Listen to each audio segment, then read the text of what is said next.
যে 1971-এর স্বাধীনতা ছিল পাকিস্তানের নিকট থেকে স্বাধীনতা, আর আমি মনে করি 24-এর এই স্বাধীনতা যদি মানুষ ধরে রাখতে পারে তাহলে এটি হবে ভারতের দাসত্ব থেকে মুক্তির স্বাধীনতা। বাংলাদেশের যে নিজস্ব জাতিসত্তা আছে, এই নিজস্ব জাতিসত্তা তার ইতিহাস প্রমাণ করে। বাংলাদেশের নিজস্ব হাজার বছরের ঐতিহ্যবাহী যে জাতিসত্তা আছে, আমরা কখনোই কোনো আমলে, এমনকি মুসলিম সুলতানি শাসন আমলে, আর সুলতানি শাসন আমলের কথা আসলে রাজশাহী, চাঁপাইনবাবগঞ্জ, মুর্শিদাবাদ, মালদাহ এই অঞ্চলের কথা আসবেই।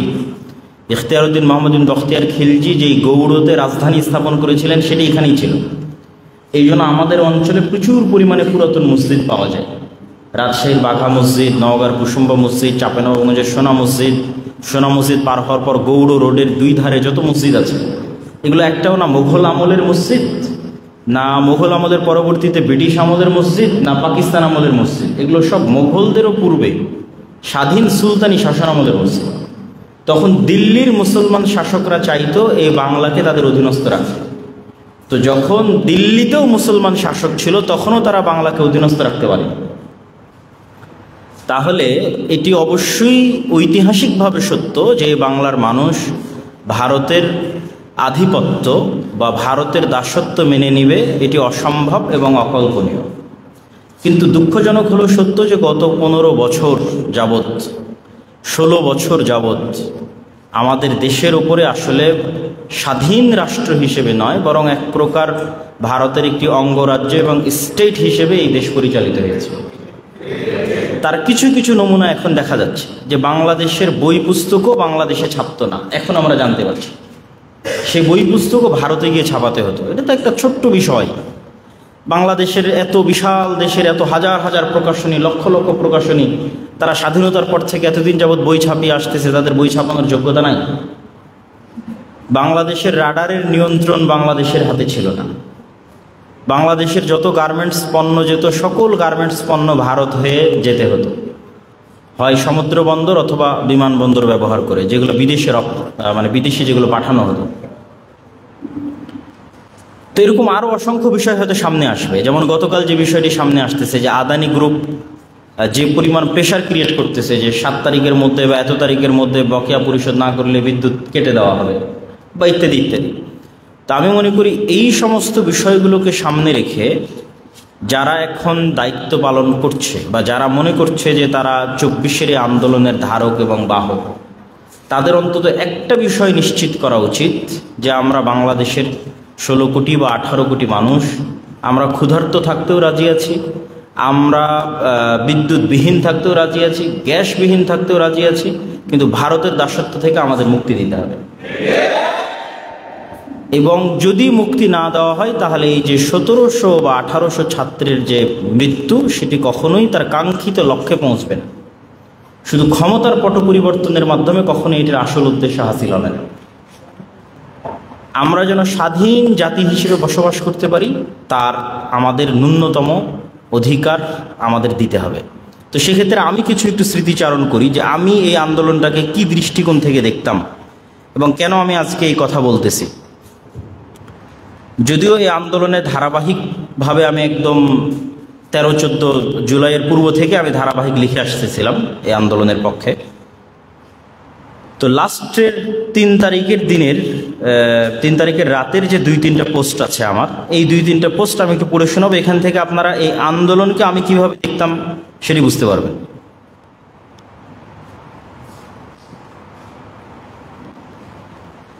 এইটা হচ্ছে যেই রাত অতিক্রম করার পর পরের দিন 5ই আগস্ট আসে, সেই রাতে অনেকেরই ঘুম হয় না, আমারও ঘুম হয়নি। একটা পোস্ট, 3টা পোস্ট লিখেছিলাম আমি ওই রাতে। একটা লিখেছি ছাত্রদের উদ্দেশ্যে: প্রিয় ছাত্র ভাইয়েরা, আপনারা সকল চড়াই উতরাই পেরিয়ে এতদূর পর্যন্ত এসেছেন শুধুমাত্র নিজের চেষ্টা ও মহান আল্লাহর রহমতে। তাই আজ বিজয়ের এত নিকটে পৌঁছে সেনাবাহিনীর প্রতি অতিমাত্রায় নির্ভরশীল হয়ে পড়বেন না, কেননা তখনও তো মানুষ জানতো না যে সেনাবাহিনী তাদেরকে সাপোর্ট দিবে কি দিবে না। আপনারা রক্তাক্ত জুলাইয়ের ভয়ঙ্কর গণহত্যা থেকে উঠে দাঁড়িয়েছেন। গণহত্যাটা কিন্তু আসলে 17-18 জুলাই হয়েছে। তারপরের যে আন্দোলনগুলো 3 তারিখ 4 তারিখ, এটা কিন্তু গণহত্যার পরে, গণহত্যা থেকে উঠে দাঁড়িয়েছে। যে গণহত্যায় এই সেনাবাহিনীও সমান শরিক ছিল। আজ পর্যন্ত যদি নিজের চেষ্টায় আসতে পারেন, ইনশাল্লাহ বিজয় পর্যন্ত নিজের চেষ্টায় যেতে পারবেন। পৃথিবীর সকল ক্ষমতার একচ্ছত্র মালিক মহান আল্লাহ সুবহানাহু ওয়া তাআলা। তিনি ছোট থেকে ছোট জিনিসের মাধ্যমে বড় বড় ক্ষমতাশীলকে ধ্বংস করেছেন। ভরসা রাখুন সে আল্লাহর উপর, যিনি পৃথিবীর সবচেয়ে ভয়ঙ্করতম স্বৈরশাসক ফেরাউনকে ধ্বংস করেছেন। ভরসা রাখুন সেই আল্লাহর উপর যিনি নমরুদকে ধ্বংস করেছেন। ভরসা রাখুন সেই আল্লাহর উপর যিনি আরও ধ্বংস করেছেন কওমে নূহকে, কওমে লূতকে, আদ ও সামুদের মতো ভয়ঙ্কর সব জাতিকে। ইনশাআল্লাহ মহান আল্লাহ সুবহানাহু ওয়া তাআলা চাইলে বাংলাদেশেও নতুন স্বাধীনতার সূর্যোদয় হবে, মুক্তি মিলবে ভারতের দাসত্ব থেকে। আর তিনি মহাপরাক্রমশালী, রাজত্ব একমাত্র তার, ক্ষমতা একমাত্র তার, তিনি যা ইচ্ছা তাই করতে পারেন। এটা গেল একটা ছাত্রদের উদ্দেশ্যে। আর একটা পোস্ট লিখেছিলাম সেনাবাহিনীর উদ্দেশ্যে ওই রাতেই। হে প্রিয় বাংলাদেশ সেনাবাহিনী, আজ আপনারা যে দেশের চাকরি করছেন সেই বাংলাদেশের জন্মই হয়েছে ঢাকা বিশ্ববিদ্যালয়ে। এই বাংলার মানুষের স্বাধীনতার প্রতীক হচ্ছে ঢাকা বিশ্ববিদ্যালয়। এই বিশ্ববিদ্যালয়ের মাটিতেই শুয়ে আছে শেরে বাংলা একে ফজলুল হক, হোসেন শহীদ সোহরাওয়ার্দী, কাজী নজরুল ইসলাম সহ অগণিত বিপ্লবী স্বাধীন চেতা মানুষের কবর। এই বিশ্ববিদ্যালয়ের জন্মই হয়েছে এই বাংলার মুসলমানদের জন্য। ঢাকা বিশ্ববিদ্যালয়ের বুকে মানে বাংলাদেশের বুকে গুলি, ঢাকা বিশ্ববিদ্যালয়ের হেরে যাওয়া মানে বাংলাদেশের হেরে যাওয়া। আজ যদি আপনাদের সিদ্ধান্তের ভুলের কারণে ঢাকা বিশ্ববিদ্যালয় পরাজিত হয়, তাহলে একদিন আপনারাও পরাজিত হবেন। ঢাকা বিশ্ববিদ্যালয়কে হত্যা করে বাংলাদেশ হতে পারে না, আর বাংলাদেশ না থাকলে আপনারাও থাকবেন না। তাই ঢাকা বিশ্ববিদ্যালয়ের পক্ষে দাঁড়াতে না পারলেও বিপক্ষে দাঁড়ায়েন না। সম্পূর্ণ একটি জেনারেশনের বিরুদ্ধে যাওয়ার দুঃসাহস করিয়েন না। ইস্ট বেঙ্গল রেজিমেন্টের সম্মান রক্ষা করবেন, ঢাকা বিশ্ববিদ্যালয়কে বাঁচতে দিবেন, বাংলাদেশ বাঁচবে, আপনারাও বেঁচে যাবেন। তো ইস্ট বেঙ্গল রেজিমেন্টের নাম কি জন্য উল্লেখ করা, সেটা অবশ্যই যারা ইতিহাস জানেন তারা খুব ভালো জানেন। এবার শেষ একটা পোস্ট, যেটি মূলত দোয়ামূলক, আল্লাহ সুবহানাহু ওয়া তাআলার কাছে দোয়া হিসেবে উল্লেখ করা ছিল। হে আল্লাহ সুবহানাহু ওয়া তাআলা, আপনি মহাপরাক্রমশালী, সর্বময় ক্ষমতার অধিকারী, সকল রাজত্ব আপনার, সকল ক্ষমতা আপনার, আপনি যা ইচ্ছা তাই করতে পারেন। হে আল্লাহ, বাংলাদেশকে আপনি ভারতের দাসত্ব থেকে মুক্তি দিন। আমরা ব্রিটিশদের দাসত্ব থেকে মুক্ত হওয়ার জন্য লাখো জীবন কুরবানি করেছি। ব্রিটিশ বিরোধী সংগ্রামের 200 বছরের দীর্ঘ রক্তের পথ পাড়ি দিয়ে আপনি বাংলার মুসলমানদের জন্য স্বাধীন এই মাতৃভূমি দিয়েছেন। হে আল্লাহ, আমাদের কাছে ভারতের গোলামি করা জীবিত থাকার চেয়ে মরে যাওয়া অনেক শ্রেয়। আমরা কাশ্মীর ও গাজা হতে চাই না। আপনি বাংলাদেশকে আপনার খাস রহমতের চাদর দিয়ে ঢেকে দিন। আমরা আপনার দয়ার ভিখারি, এই দেশকেও এই দেশের মানুষকে আপনি নিরাপত্তা দিন। আমাদের পরবর্তী প্রজন্মকে স্বাধীন হিসেবে বসবাসের আত্মসম্মান ভিক্ষা দিন, আমিন ইয়া রব। তো এই পোস্টটা যখন করি তখন ওই গভীর রাতে অনেক মানুষ কমেন্ট করছে, ভাই আপনি একটু রাতে উঠে দোয়া করেন। তো অনেক দিন আমার রাতে উঠে দোয়া করা হয় না, কিন্তু সেই দিন যখন রাতে উঠে দোয়া করতে যাই তখন অঝোর ধারায় আমার চোখ দিয়ে পানি পড়তেছিল। তো পানি পড়ার পিছনে কারণ এটিই ছিল যে গাজার যে দৃশ্য, যেটা চোখে ভেসে ওঠে, কাশ্মীরের যে দৃশ্য চোখে ভেসে ওঠে, আমরা তো চোখ বন্ধ করলে দেখতে পাচ্ছিলাম যে পরবর্তী গাজা বাংলাদেশ, এবং এটা অসম্ভব কিছুই না। যে কোনো মুহূর্তে বাংলাদেশকে সেকেন্ড গাজা বানানো অসম্ভব কিছুই নয়, সবচেয়ে সহজ কাজ। তো বাংলাদেশের মুসলমানেরা যদি চায় যে তারা গাজা না হওয়া থেকে বেঁচে যাবে, তাহলে একমাত্র শর্ত হচ্ছে এখন যারা সমন্বয়ক আছে, যারা দায়িত্ব পালন করছে দেশের, তারা কিছুই না করতে পারলে আমাদেরকে ভারতের দাসত্ব থেকে মুক্তি দিতে হবে। সেই সিস্টেম, সেই ডেভেলপমেন্ট, সেই কার্যক্রম করতে হবে, সেইভাবে সংবিধান লিখতে হবে, ওই সমস্ত দাসত্বের যে চুক্তিগুলো আছে সেগুলো বাতিল করতে হবে। আরও যত রকমের চাপ আসুক না কোনো, সেই রকমের চাপের মোকাবেলা করার মেন্টাল প্রিপারেশন রাখতে হবে। আচ্ছা, এখানে আরেকটা বিষয় বলি, সেটি হচ্ছে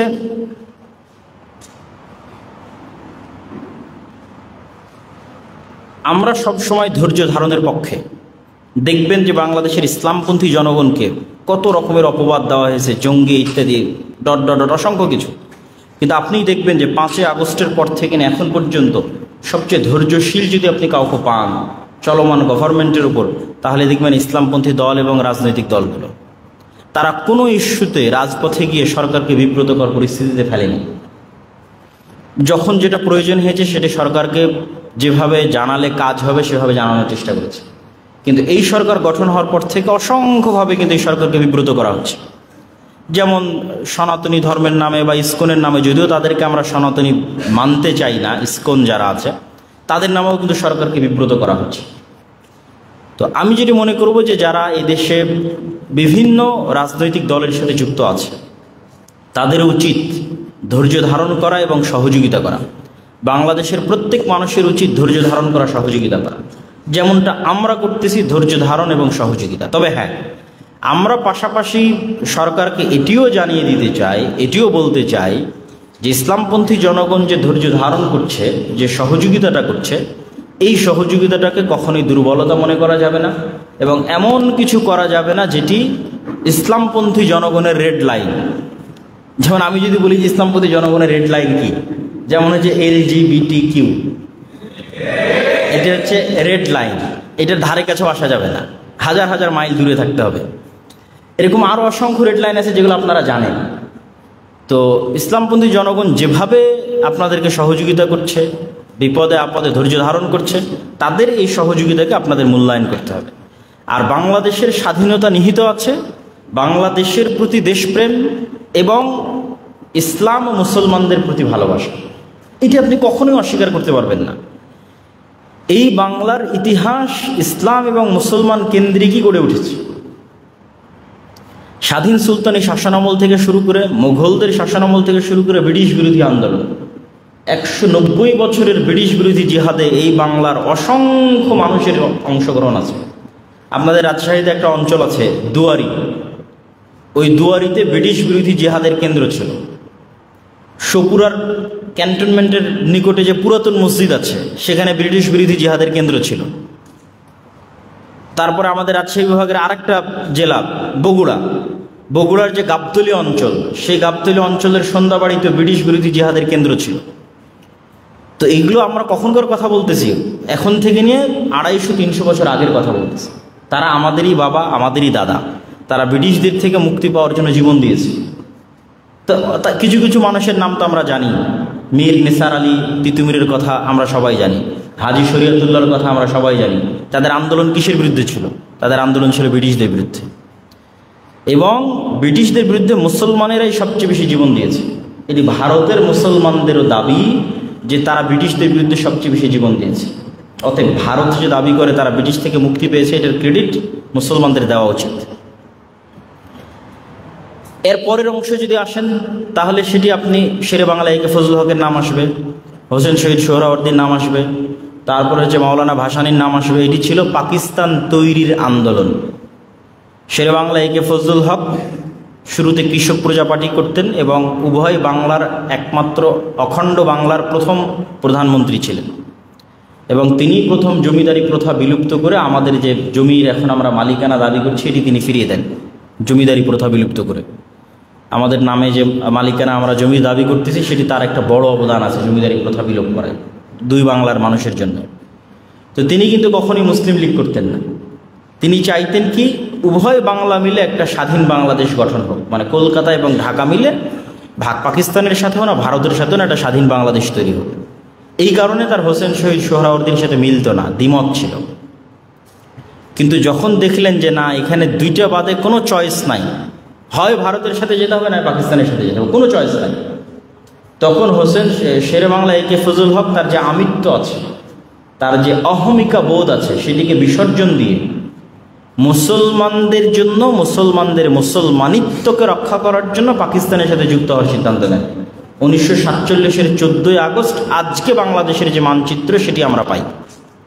এই জন্য 47-এর আন্দোলনকে বিসর্জন দেওয়া মানে বাংলাদেশকে বিসর্জন দেওয়া। আমরা যেই মানচিত্রের উপর বসবাস করছি, এটি তো 71-এর না, 47-এর 14 আগস্টে পাওয়া। সেটির জন্য যারা চেষ্টা করেছে, তাদের ইতিহাসকে মাইনাস করা মানে বাংলাদেশকে মাইনাস করা।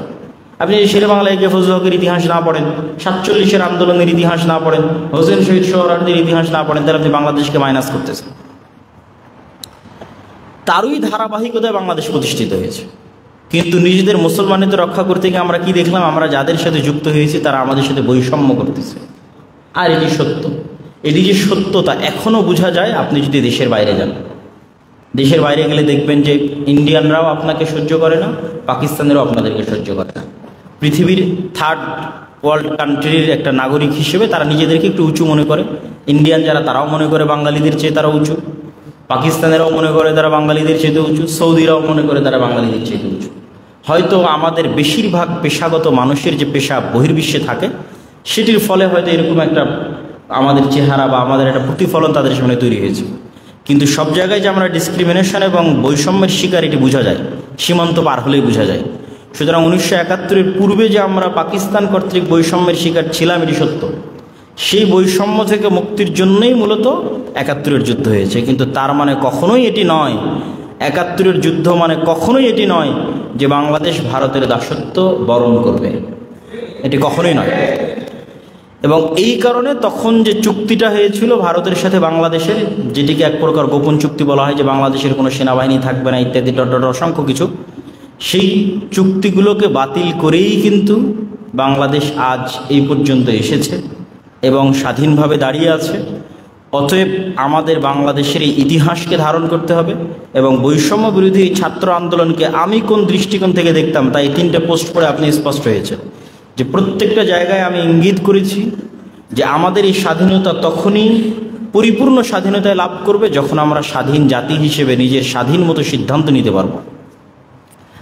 তো এটি যদিও আমার আজকের আলোচ্য বিষয়বস্তু নয়, কিন্তু এত বিষয়গুলো কেন টানলাম, যেহেতু এই বৈষম্যবিরোধী ছাত্র আন্দোলনের সাথে বরেন্দ্র বিশ্ববিদ্যালয়ের একজন ছাত্রের মৃত্যুবরণের সম্পর্ক আছে। আল্লাহ সুবহানাহু ওয়া তাআলা তাকে শহীদ হিসেবে কবুল করুক, আল্লাহুম্মা আমিন। তো আমরা সকল বৈষম্যবিরোধী ছাত্র আন্দোলনে যারা মারা গেছে তাদের সকলের আত্মার মাগফিরাত কামনায় দোয়া করে আল্লাহ সুবহানাহু ওয়া তাআলা তাদেরকে জান্নাতে উঁচু আসন দান করুক, আল্লাহুম্মা আমিন। এবং এই ইতিহাসকে এই দৃষ্টিকোণ থেকে ধারণ করতে হবে এবং বরেন্দ্র বিশ্ববিদ্যালয়ের ছাত্রদের প্রতি আমার আহ্বান থাকবে, সারা বাংলাদেশের প্রতি আমার আহ্বান থাকবে, এই দৃষ্টিকোণ থেকে আপনার ইতিহাসটিকে ধারণ করার চেষ্টা করবেন। এবার আমার সংক্ষিপ্ত যে আলোচনার যেটি বিষয়বস্তু দেওয়া আছে, যে রাসূলুল্লাহ সাল্লাল্লাহু আলাইহি ওয়াসাল্লামের জীবনী থেকে নীতি এবং নৈতিকতা বা চারিত্রিক যে শিক্ষা, আমাদের মুসলমানদের সামগ্রিকভাবে অধঃপতনের যে বড় বড় কারণগুলো আছে, তার যদি আপনি 2টা বা 3টা কারণ তুলে ধরেন, তাহলে 1 নম্বর কারণ আসবে আমাদের নিজের দিনের প্রতি আমাদের কনফিডেন্স নাই। আমি একটু ব্যাখ্যা করে বলব। 2 নম্বর কারণ আসবে এই যে চারিত্রিক যে পয়েন্ট আজকে দেওয়া হয়েছে, যে আমাদের চারিত্রিক অধঃপতন, সেটি কিভাবে, সেটিও তুলে ধরব। 3 নম্বর কারণ আসবে কলোনিয়াল মাইন্ড সেটআপ, আর এটার বিস্তর ব্যাখ্যা আমি রাজশাহী বিশ্ববিদ্যালয়ে করেছিলাম, যে কিভাবে কলোনিয়াল মাইন্ড সেটআপ আমাদেরকে দাসত্ব এবং গোলামির দিকে নিয়ে যাচ্ছে। তো নিজের দিনের উপর কনফিডেন্স নাই বলতে, আপনি যতক্ষণ সচক্ষে ইহুদিদেরকে না দেখেছেন ততক্ষণ পৃথিবীর কিছুই দেখেননি। একজন পথভ্রষ্ট মুসলিম আর একজন খ্রিস্টানের মধ্যে আসলে তেমন কোনো পার্থক্য নাই। ফলত পৃথিবীর অধিকাংশ মানুষজন খ্রিস্টান আর আমি হয়তো পথভ্রষ্ট মুসলিম। সুতরাং আমার জন্য ইউরোপ আমেরিকা ঘুরে তেমন কোনো শিক্ষা থাকবে না। কিন্তু আপনি ইউরোপ আমেরিকা ঘুরতে গিয়ে যদি খুব গভীরভাবে অবজার্ভ করেন ইহুদিদেরকে, আপনার জন্য অনেক কিছু শিক্ষা আছে। আপনি আশ্চর্য হয়ে লক্ষ্য করবেন কোথায় আমরা মুসলমানেরা, আমরা সবাই জানি যে দাড়ি রাখা রাসূল সাল্লাল্লাহু আলাইহি ওয়াসাল্লামের সুন্নাত, কিন্তু আমরা শতকরা 2 জনও দাড়ি রাখি না। কিন্তু আপনি ইহুদিদের দেখবেন ওরা শতকরা 90 জনের বেশি দাড়ি রাখে। আশ্চর্য হয়ে যাবে যখন ওদের লাইফ স্টাইল আপনি দেখবেন। আপনি যদি খ্রিস্টানদের সাথে মিশেন ইউরোপ আমেরিকায়, সাদা চামড়ার যারা খ্রিস্টানদের সাথে মিশবেন, দেখবেন যে ওদের লাইফ স্টাইল আপনাকে এইভাবে প্রভাবিত করছে যে তুমি সারাদিন 5 দিন কাজ করে ইনকাম করবা, সপ্তাহের 2 দিন এই টাকা তুমি মদের বারে গিয়ে উড়াই দেবা, অথবা জুয়ার যে পাব আছে সে পাবে গিয়ে উড়িয়ে দিবা, অথবা কোনো মেয়েকে নিয়ে ফুর্তি করতে গিয়ে উড়িয়ে দিবা। ওরাও করতেছে, আপনিও করবেন। কিন্তু আপনি এট এ টাইম ওই সময় একজন ইহুদির লাইফ স্টাইল দেখেন, ইহুদিদের সমাজে পল্লীতে গিয়ে দেখেন যে মানুষের মেন্টাল যে কানেকশন আছে এটিকে ডিস্ট্রাক্টেড করতে পারে এমন প্রত্যেক কিছু থেকে তারা 1000 কিলোমিটার দূরে। মানে মদ জুয়া থেকে লক্ষ লক্ষ কিলোমিটার দূরে যারা ধার্মিক ইহুদি যাদেরকে পাবেন, খুবই রেস্ট্রিক্টেড এবং খুবই কঠোর ও কঠিনভাবে তারা অনুসরণ করে, এবং তাদের চুল পরিমাণ হেজিটেশন কাজ করে না নিজের দিন অনুসরণ করতে, ন্যূনতম হেজিটেশন না। আমি দাঁড়িয়ে রাখবো, মানুষ কি বলবে এটা তাদের মাথা দিয়ে আসে না। এইটা করব, মানুষ কি বলবে এটা মাথা দিয়ে আসে না। মুসলমানেরা অন্যদের খাবার খাওয়া, তাদের জন্য আহলুল কিতাবদের খাবার খাওয়া ততক্ষণ হালাল যতক্ষণ তারা আল্লাহ সুবহানাহু ওয়া তাআলাকে স্বীকার করে। তো হালাল হওয়ার দিক থেকে সবচেয়ে বেশি নিকটে আছে ইহুদিদের কৌশার ফুড। তো ওদের যে হালালের রুলস আছে এত কঠোর শক্তভাবে তারা মেনটেন করে, কেন ওদের রুলসগুলো কিছুটা ওরা নিজেদের উপর আল্লাহ সুবহানাহু ওয়া তাআলা ফরজ না করলেও বেশি চাপিয়ে নিয়েছে। তো যেমন ধরেন, এমন কোনো রেস্টুরেন্ট আপনি ইহুদিদের পাবেন না যেখানে একজন হুজুরকে রাখা নাই, মানে রাবাই, ইহুদি রাবাই, তথা ওই রেস্টুরেন্টের প্রত্যেক দিনের রান্না শুরু হতে হবে ইহুদি হুজুরের হাত দিয়ে, এবং ডিমও ভাঙবে ইহুদি হুজুর, মুরগি জবাইও করবে ইহুদি হুজুর। প্রত্যেকটা রেস্টুরেন্টে একজন করে ইহুদি হুজুর রাখা আছে, ইহুদি রাবাই। এতটা কঠোরভাবে তারা ফলো করে তাদের হালাল যে রুলস আছে। তা আমি কি ইহুদিদের প্রশংসা করছি? না, আমি ইহুদিদের প্রশংসা করছি না, কিন্তু ওরা কেন খারাপ সেটিও বলবো, ইহুদিরা কেন খারাপ সেটিও আমি বলতেছি। কিন্তু ওদেরকে দেখলে আপনি রিয়েলাইজেশন পাবেন যে সে ভ্রান্ত হওয়ার পরেও তার দিনের উপর কতটা কঠোর থাকতে পারে। আর আমাদের নবী মুহাম্মদ সাল্লাল্লাহু আলাইহি ওয়াসাল্লামের আদর্শ আমি সঠিক জানার পরেও আমি কতটা হেজিটেটেড হতে পারি আমার দিনের বিষয়ে। প্রত্যেকটা ধাপে তরুণ প্রজন্ম, মা এবং বোন সবাই হেজিটেশনে থাকে। মানুষ কি বলবে? এই যে সৌন্দর্যের অসম প্রতিযোগিতা শুরু হয়েছে, মানুষকে এই অসম প্রতিযোগিতা হতাশ বানায়। আল্লাহ সুবহানাহু ওয়া তাআলা সবাইকে সবচেয়ে সুন্দর করে সৃষ্টি করেননি, কিন্তু যখন আপনার অজান্তে আপনি সৌন্দর্যের প্রতিযোগিতায় লিপ্ত হয়ে যাবেন, তখন আপনি হীনম্মন্যতায় ভুগবেন। আর একজনের টিকটকের ভিউ কয়েক লক্ষ, আপনারটা হয় না। আর একজনের ইনস্টাগ্রাম এবং রিলসের ভিউ কয়েক মিলিয়ন, আপনারটা হয় না। সে আপনার চেয়ে বেশি সুন্দরী, আপনি তার মতো সুন্দরী না। মানুষকে হীনম্মন্যতায় ভোগায়, হতাশায় নিয়ে যায়।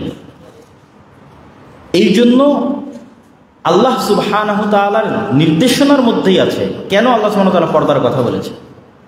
মানুষের আত্মসম্মান এবং সেলফ রেসপেক্ট রক্ষায় পর্দা অনেক ভূমিকা পালন করে। আপনি অন্তত অসম প্রতিযোগিতা থেকে বেঁচে যাবেন, হেজিটেশন এবং ফ্রাস্ট্রেশন থেকে বেঁচে যাবেন।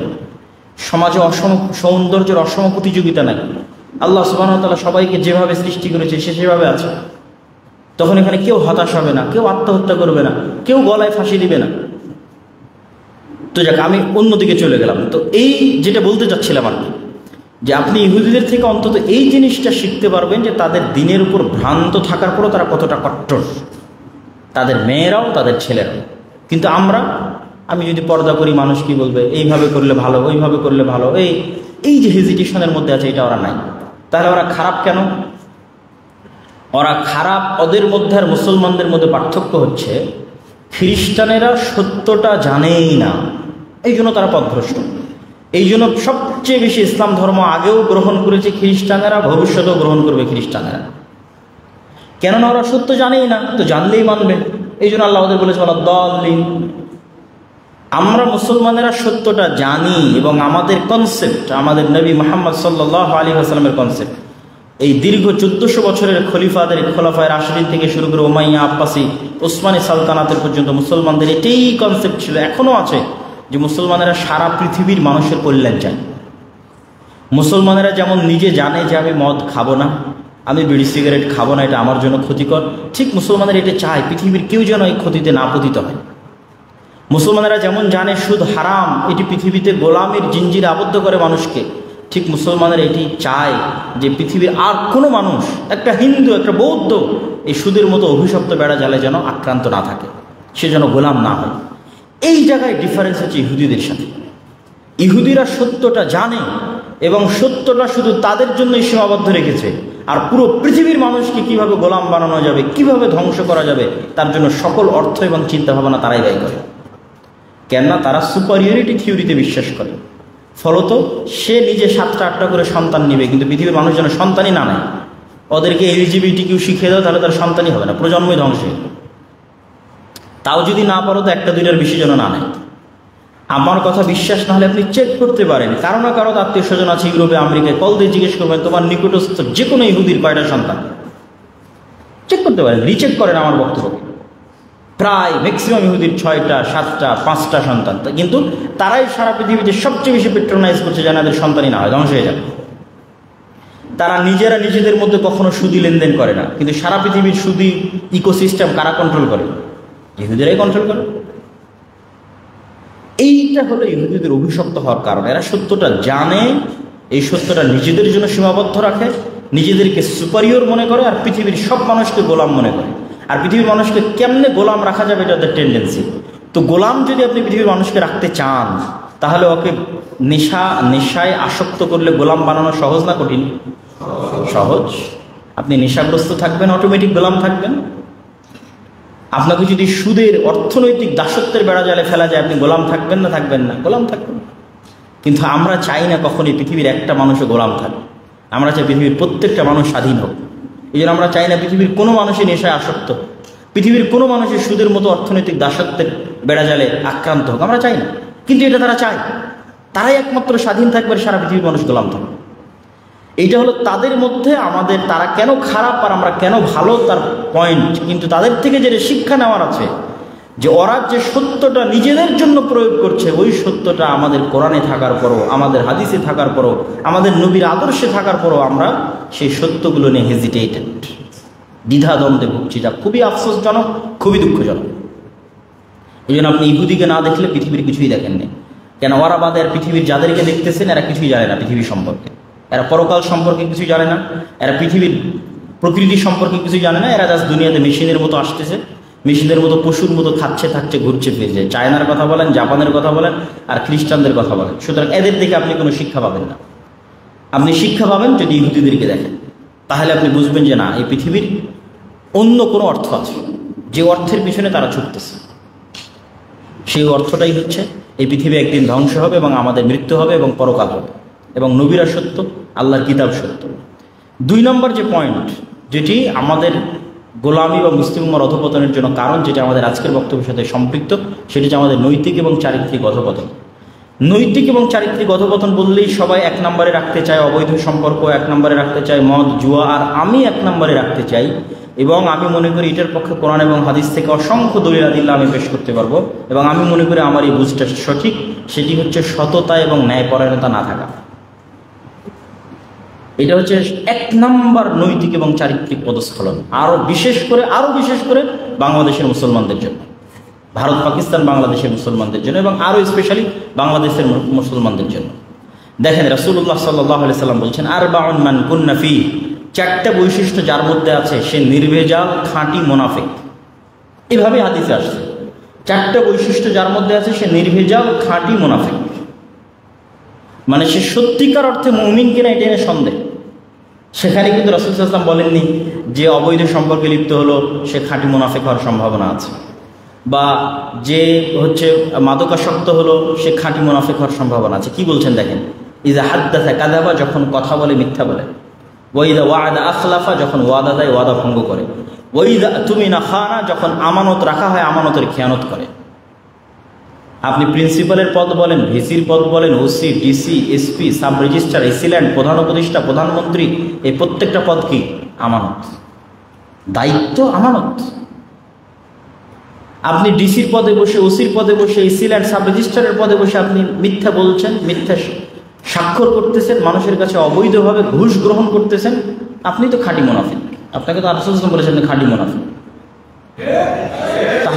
তাহলে এটি হচ্ছে আমাদের জাতিগত নৈতিক চরিত্রের সবচেয়ে বড় অধঃপতনের জায়গা। এই জন্য সত্যবাদী এবং ন্যায়পরায়ণ, মুখে বলবো সত্য, কাজে করব ন্যায়, এই জিনিসটা মুসলমানদের সবচেয়ে জরুরি প্রয়োজন, যেটি না থাকার কারণে আমরা না দেশের নেতৃত্ব দিতে পারবো, না পৃথিবীর নেতৃত্ব দিতে পারবো। আপনি শুধু সালাত আদায় করে অথবা অন্য কিছুর মাধ্যমে হয়তো জান্নাতে যেতে পারেন আল্লাহর কাছে ক্ষমা নিয়ে, কিন্তু আল্লাহ সুবহানাহু ওয়া তাআলা আপনাকে কখনোই দেশ ও জাতির নেতৃত্ব দেওয়ার সুযোগ দিবে না আল্লাহর দয়ায়, যতক্ষণ না আপনি ন্যায়পরায়ণ এবং সত্যবাদী না হবেন। এবং এটা আমাদের ইসলামপন্থী দল বা সংগঠন, মসজিদ, মাদ্রাসাগুলোরও সেম প্রবলেম। আমরা ন্যায়পরায়ণতার মাপকাঠি ঠিক রাখতে পারি না, এবং প্রত্যেকটা জায়গায় দেখবেন যেখানে সমস্যা হয়েছে সেখানে ন্যায় নাই দেখেই সমস্যা হয়েছে। এক মাদ্রাসা থেকে আরেক মাদ্রাসা, এক দল থেকে আরেক দল, ঠিক আছে। এই যে সমস্যাগুলো, বিভেদ, এই প্রত্যেকটা বিভেদের জায়গায় আকীদা মাসালা নাই, প্রত্যেকটা বিভেদের জায়গায় আছে ন্যায় এবং সত্য। হয় যে আমির সে অন্যায় করছে, না হয় যে মামুর অধীনস্থ সে অন্যায় করছে, হয় যে আমির সে মিথ্যা বলছে, না হয় যে মামুর সে মিথ্যা বলছে, এখানে অন্যায় আছে। এবং ন্যায় জিনিসটা খুবই কঠিন। আপনি বলবেন যে এই ন্যায় জিনিসটা কতটা কঠিন আপনাকে দেখাই। এমনও বহু ইমাম পৃথিবী থেকে গেছে যারা বিবাহ পর্যন্ত করেননি এই ভয়ে যে তিনি তার স্ত্রীর সাথে যদি ন্যায় পরায়ণতার সাথে আচরণ না করতে পারেন। নিজের গুনাহ তো আল্লাহর কাছে ক্ষমা নিয়ে নিব, কিন্তু আমার স্ত্রীর সাথে যে আমি ন্যায়পরায়ণ হতে পারিনি, এটা তো আমার স্ত্রী ক্ষমা না করলে আমি কিয়ামতের মাঠে বিপদে পড়ে যাব। ন্যায়পরায়ণতার মানদণ্ড আপনাকে আরও বলি। আপনার আব্বা যখন আপনার দাদার জমি বন্টন করেছে, তখন আপনার ফুফুকে, যেটা রাজশাহী শহরের মেন পয়েন্টের জমি সেটা আপনার আব্বা নিয়েছে, আর যেটা গ্রামে কম দামি জমি সেটা ফুফুকে দিয়েছে। এটি হচ্ছে দুর্নীতি এবং চুরি ইসলামের দৃষ্টিতে। এটা ইসলামের দৃষ্টিতে কি বললাম? দুর্নীতি এবং চুরি। আপনার তাহাজ্জুদ দিয়েও আল্লাহ আপনাকে জাতির নেতৃত্ব কখনোই দিবে না। যে আল্লাহর দয়ায় আপনি দেশ ও জাতির নেতৃত্ব দিবেন, এটা অসম্ভব। একই জিনিস মেয়েদের জন্য প্রযোজ্য। যদি আজকে মা এবং বোনেরা উপস্থিত থাকেন তাহলে তাদের জন্য প্রযোজ্য। এই যে শাশুড়ি এবং বউয়ের মধ্যে গণ্ডগোলের কথা বলেন, দুই ভাইয়ের মধ্যে গণ্ডগোলের কথা বলেন, এই প্রত্যেকটা জায়গায় কি আছে? ন্যায়পরায়ণতার ত্রুটি আছে, ফলত সেখানে গণ্ডগোল তৈরি হবে। তো এই জন্য ন্যায় প্রতিষ্ঠা করা এবং সত্য বলা, এটা যে আমাদের সবচেয়ে বড় চারিত্রিক পদস্খলন। আর যে চারিত্রিক পদস্খলনগুলোর কথা বলবেন সেটা আমি শুরুতে আলোচনা করে নিয়েছি ইহুদিদের উদাহরণ দিয়ে। অবৈধ সম্পর্কের কথা বলেন, মদ জুয়ার কথা বলেন, নেশার কথা বলেন। আপনি যদি শিখতে চান তাহলে ইহুদিদের কাছ থেকে শিখতে হবে। মানসিক ডিস্ট্রাকশন থেকে হাজার হাজার কিলোমিটার দূরে তারা ফুল টাইম প্রোডাক্টিভ থাকতে হবে। আপনি এগুলো প্রত্যেকটার সাথে যুক্ত হবেন, আপনার প্রোডাক্টিভিটি নষ্ট হয়ে যাবে। অবৈধ সম্পর্ক আপনার প্রোডাক্টিভিটি নষ্ট করে দেবে, নেশা আপনার প্রোডাক্টিভিটি নষ্ট করে দেবে। কিন্তু আপনাকে প্রোডাক্টিভ থাকতে হবে। কেন? আপনি দেশ ও জাতিকে নেতৃত্ব দিতে চান, আপনি মুসলিম উম্মাকে নেতৃত্ব দিতে চান, মুসলিম উম্মার জন্য কাজ করতে চান, আপনাকে প্রোডাক্টিভ থাকতে হবে। আর প্রোডাক্টিভ থাকার জন্য এগুলো প্রত্যেকটা যে ডিস্ট্রাকশন আছে এগুলো থেকে বেরিয়ে আসতে হবে। মোবাইলও distraction, TikTok, Facebook, YouTube, Netflix, ঘন্টার পর ঘন্টা ওয়েব সিরিজ, এগুলো ডিস্ট্রাকশন। এই সমস্ত ডিস্ট্রাকশন থেকে যতক্ষণ বের না হয়ে আসবেন ততক্ষণ পৃথিবীতে আর কারোর সাথে পাল্লা দিতে পারলো ইহুদিদের সাথে পাল্লা দিতে পারবেন না।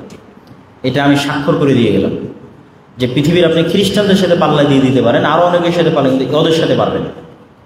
কেন? ওরা টোটালি ফোকাসড, কি করতে হবে সেটার পিছনে যান জীবন দিয়ে সবসময় ফোকাসড থাকে, কখনোই ডিস্ট্রাক্টেড হয় না। কেননা ডিস্ট্রাক্টেড হওয়ার মতো জিনিসগুলো থেকে তারা দূরে থাকে। কিন্তু আমরা মুসলিমরা সবচেয়ে বেশি ওই জিনিসগুলোতে আসক্ত যা আমাদেরকে গোলাম বানাবে, আমাদের পরবর্তী প্রজন্মকে গোলাম বানাবে। ফ্রি ফায়ার, পাবজিতে আসক্ত, অবৈধ সম্পর্কে আসক্ত, না পড়াশোনার সাথে সম্পর্ক আছে, না জ্ঞানের সাথে সম্পর্ক আছে। বাংলাদেশে এই ইংল্যান্ড থেকে আসার পর প্রায় এক বছর পার হতে যাচ্ছে, অথচ ইংল্যান্ডে যখনই সফরে বের হতাম, ডান্ডি থেকে লন্ডনে যাই, বার্মিংহাম যাই, ম্যানচেস্টার যাই, যেখানেই যাই, ট্রেনে উঠি আর বিমানে উঠি, মানুষের হাতে বই দেখতাম। ইংল্যান্ডের কথা বলতেছি, যেখানেই যেই দিনই বেরিয়েছি বই আছে। ওরা যদি ইউনিভার্সিটি ক্যাম্পাসে ফ্রেন্ড সার্কেল মিলে আড্ডাও দিচ্ছে, সেখানেও বই আছে, সেটা অবশ্যই স্টাডি গ্রুপ। কিন্তু বাংলাদেশে এই যে আসা আমার প্রায় এক বছর পার হয়ে যাচ্ছে, এখন পর্যন্ত কোথাও বাসে, ট্রেনে, তারপরে বিমানে কোথাও কারো হাতে বই দেখিনি। কারণ আমিও ভুলে গেছি যে বই যে রাখতে হয় বা বই যে পড়তে হয়, এটা আমিও ভুলে গেছি। কিন্তু ওখানে ওদের দেখে দেখে আমি শিখতাম। আমি ছবি তুলে তুলে আব্দুর রহমানের কাছে পাঠাতাম, দেখো আজকে বই পড়তেছে বাসে বসে থেকে, বা ইনি হচ্ছে ট্রেনে বসে থেকে বই পড়তেছে। মানে তারা জানে যে জ্ঞান ছাড়া পৃথিবীকে আপনি শাসন করতে পারবেন না, টেকনোলজি এবং সায়েন্স ছাড়া পৃথিবীকে শাসন করতে পারবেন না। আর সায়েন্স আর টেকনোলজিতে ইসলাম বিরোধী নন। কেন ইসলাম বিরোধী হবে বলেন? আল্লাহ সুবহানাহু ওয়া তাআলা বলছে, ওয়াবতাগু মিন ফাজলিল্লাহ, সালাত যখন শেষ হয় তখন তুমি আল্লাহর দয়া অনুসন্ধান করো। তো এগুলো কি? কার দয়া? এগুলো কার দয়া? আল্লাহর দয়া। আরো একটা দলিল দেই, রাসূলুল্লাহ সাল্লাল্লাহু আলাইহি ওয়াসাল্লাম বলেন, পৃথিবীতে আল্লাহ এমন কোন রোগ সৃষ্টি করেননি যেই রোগের ওষুধ আল্লাহ পৃথিবীতে রাখেননি। এটা আল্লাহর নবীর হাদিস, সহিহ হাদিস, যে পৃথিবীতে আল্লাহ এমন কোন রোগ সৃষ্টি করেননি যেই রোগের আরোগ্য আল্লাহ পৃথিবীতে রাখেননি। তাহলে আরোগ্য বের করতে পারা মানে আল্লাহর দয়াকে বের করতে পারা, আর আরোগ্য বের করতে না পারা মানে আল্লাহর দয়াকে বের না করতে পারা।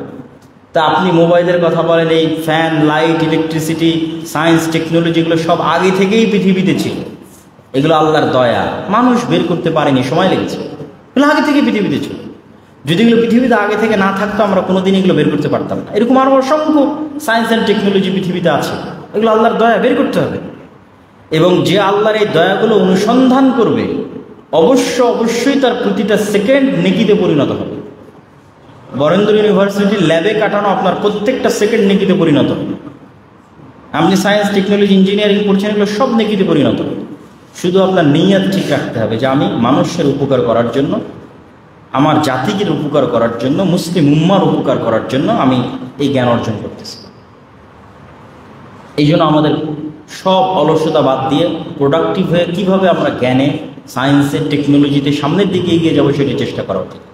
লাস্ট টপিক যেটা বলে আজকের বক্তব্য শেষ করব, সেটা হচ্ছে কলোনিয়াল মাইন্ড সেট আপ। ওই যে বললাম 190 বছর আমরা গোলাম ছিলাম, আমরা এত মিথ্যা কেন বলি, আমাদের মধ্যে এত দুর্নীতি কেন, আমাদের মধ্যে এত অসততা কেন? ওই 190 বছরের গোলামির কারণে আমাদের রক্তের মধ্যে মিথ্যা এবং অসততা প্রবেশ করেছে।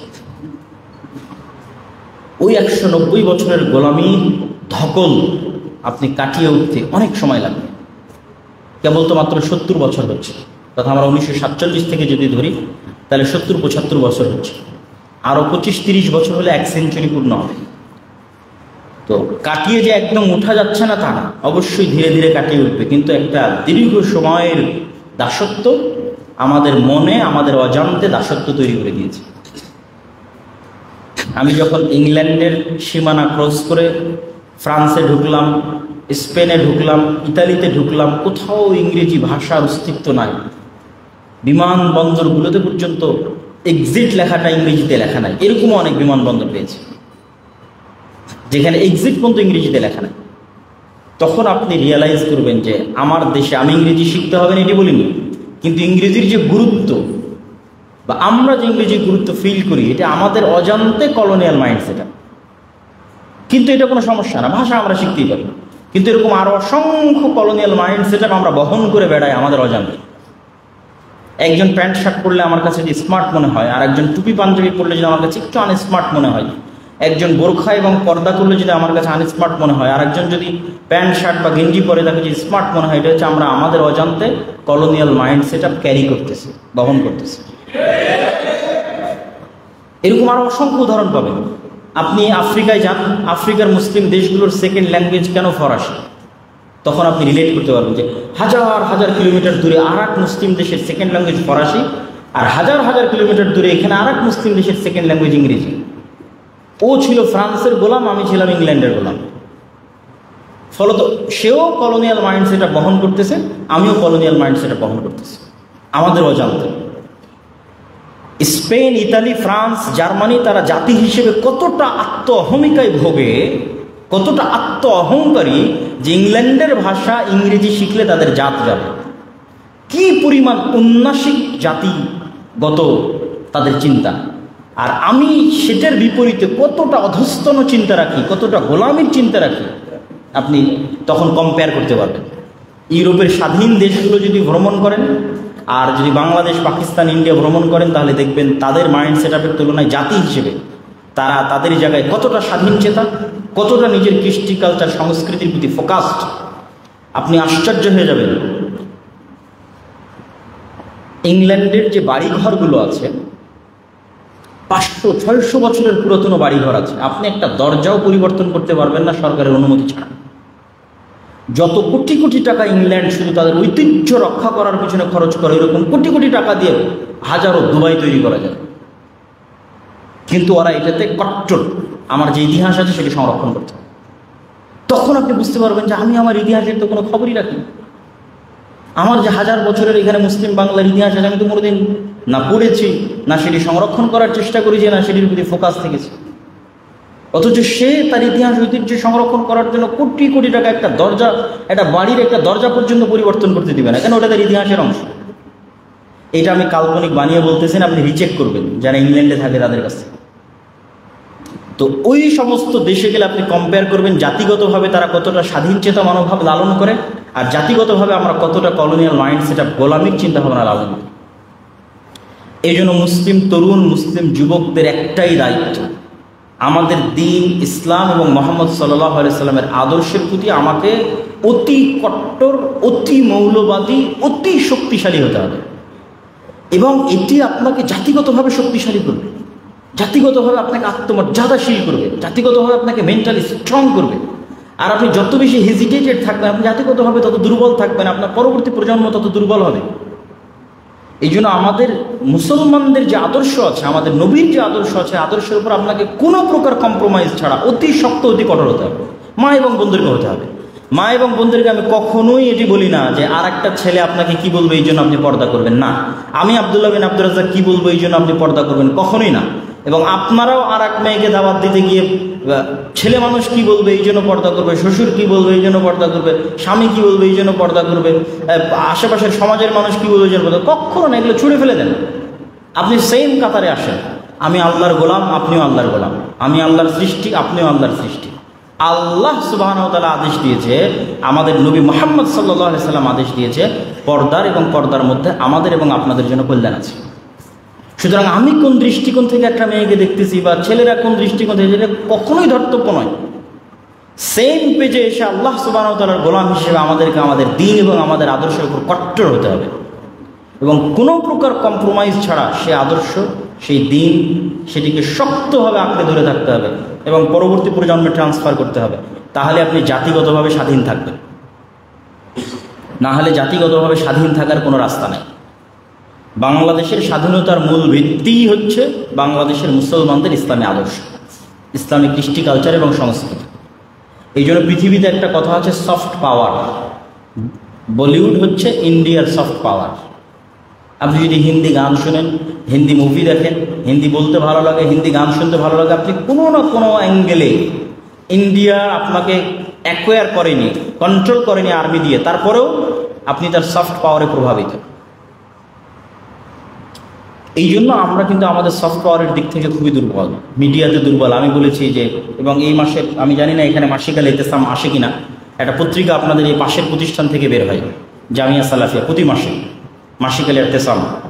আজকে কি গাড়িতে পাওয়া যাবে? আছে? যদি গাড়িতে থাকে তাহলে এই মাসের মাসিকাল ইতেসামে একটা সম্পাদকীয় আছে যে ইসলামের সামগ্রিক বিজয় কিভাবে সম্ভব। ওখানে একটা পয়েন্ট দেওয়া আছে, শক্তিশালী প্রতিষ্ঠান প্রতিষ্ঠা করা। বাংলার মুসলমানদের প্রতিনিধিত্ব করবে এরকম শক্তিশালী কোনো ইলেকট্রনিক্স মিডিয়া নাই। বাংলার মুসলমানদের প্রতিনিধিত্ব করবে এরকম শক্তিশালী কোনো অর্থনৈতিক প্রতিষ্ঠান নাই। যারা শক্তিশালী তারা হচ্ছে, তাদেরকে কি বলবো, তারা হচ্ছে উপর লেভেলের সেকুলার, এলিট সেকুলার। এলিট সেকুলারদের সাথেই কিন্তু বাংলার চাষাভূষা মুসলমানের সন্তানদের দ্বন্দ্ব। আমরা হচ্ছে চাষাভূষার সন্তান, রিক্সা চালকের সন্তান, কৃষকের সন্তান। আজ যারা বৈষম্যবিরোধী ছাত্র আন্দোলনে জীবন দিয়েছে 1700-1800 ছাত্র, সব হচ্ছে বাংলার চাষাভূষা, কৃষক, রিক্সা চালক, ভ্যান চালকের সন্তান। এরা হচ্ছে বাংলাদেশের প্রকৃত চেহারা এবং আসল চেহারা। কিন্তু এদেরকে, এই দেশেরই যারা এলিট সেকুলার আছে, এই সমস্ত মুসলমানদের সন্তানদেরকে এরা নিম্ন পদস্থ মনে করে। একই চিন্তা ভাবনা কলকাতার দাদা বাবুদের ছিল, ওইটার সাথেই কিন্তু আমাদের ফাইট। কিন্তু আমাদের কিন্তু সেই লেভেলের কোনো মিডিয়া নাই, শক্তিশালী প্রতিষ্ঠান নাই। এইগুলো নিয়েও আমাদেরকে চিন্তা করতে হবে এবং কাজ করতে হবে। আমি আমার বক্তব্য দীর্ঘায়িত করব না। বক্তব্য শেষে আপনাদেরকে একটা ছোট্ট কনফারেন্সের দাওয়াত দিব।